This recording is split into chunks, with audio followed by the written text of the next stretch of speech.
All right, so here I have a story as old as these trucks. 01 Dodge Cummins, even a gas truck, no heat, doesn't work good. So we decided to pull the heater box. Tried to flush it out prior, didn't work. Wasn't really having heat or coolant transfer through the heater core. Pulled it all out. Heater core looks all right, but I believe that there's just shit clogging it inside, so it just can't transfer heat.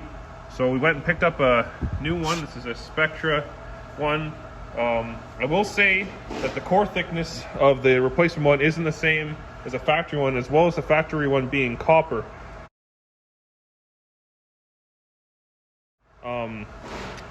So if you can find an OE one, I recommend getting one of these again, as they will put out more heat. But for now, I'm going to try this out and see how it does. The heater box in the 2000-2001 trucks also have something different, where they use a electric blend door. I'm gonna flip it up. So you have this little actuator motor right here, and this is to select heat. And there's this interpolator, I think is what they're called, and this is known to crack.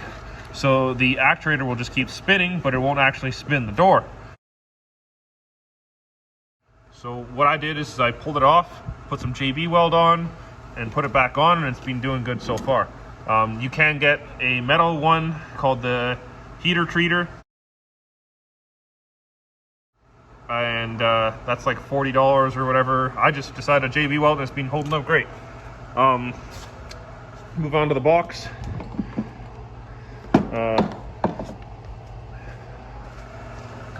So over on the passenger side in the truck, this is your recirc door. So when you select max AC in a truck, this closes off. This is where the wiper cowl is. Outside air goes inside here. If you select max AC, then it closes it and it goes on to recirc mode, so it draws in inside air. What I've done is I disconnected the rod and I zip tied it so it always stays closed, so the heat gets a little bit better than that. Did that, heat still wasn't very good. Before I get to that though, I'm going to explain the other functions. So over here, up here it goes to defrost, and when you have a vacuum leak it defaults to defrost. And then when you don't have a vacuum leak and everything's working good, when this flap opens up, that puts it to the the head and hands setting. And then over a sec here.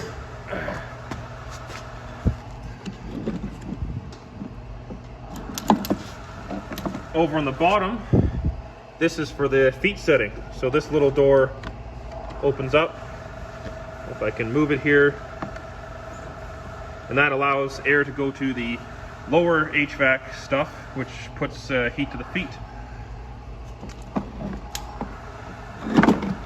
Now coming up to the top of this thing, I'm going to pull the top apart, set it aside.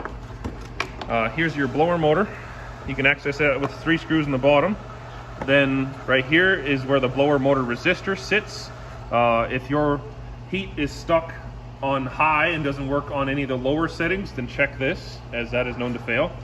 And even before we finished off doing the heater core, I decided to pull this apart, and this AC condenser here was right clogged full of stuff, so it wouldn't allow air to transfer through it. It has to travel through this, I believe, to get heat, and yeah, it's not looking so good. So even when you're not using AC, the fan has to blow through this AC condenser. I'll just set it back in here loosely, in through here, and then the heater core sits right there. Let me flip this up to make it a little easier to understand. Your fan blows across through here, and then in order to get the heat, the blend door selects between it opens like this, and then that blocks air and it's forced to go through the heat. If it doesn't, it closes like this, and then it just goes by, and that's with AC and just regular air. And then here's where your other flap sits. That allows it to go through to the feet. And then the second flap over here is for hands and defrost. So hopefully this kind of gives you some insight into how the heater box works on the 01 Dodges.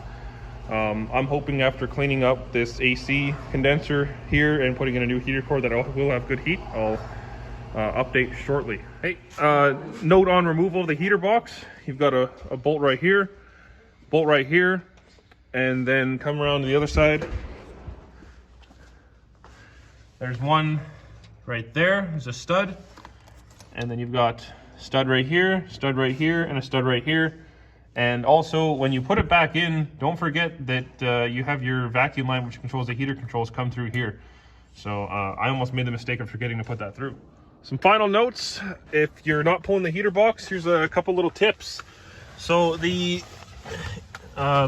blend door actuator is pretty hard to get at. It has a screw back there that they didn't intend for you to get at. My buddy Dustin Ference came with a good idea to use a wrench and a screwdriver bit and then notch out the insulation, and you're able to get at the screw at the back there. I'll include a picture right here.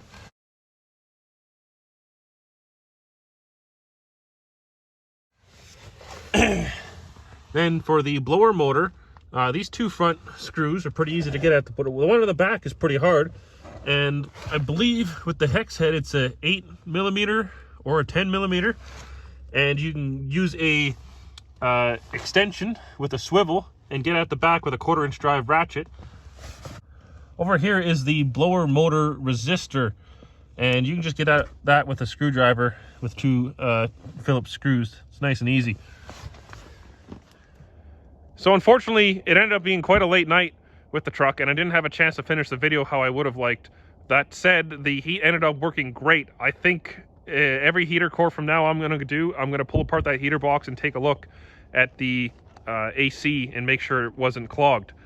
That's all. Thank you, and hope to see you again in another video.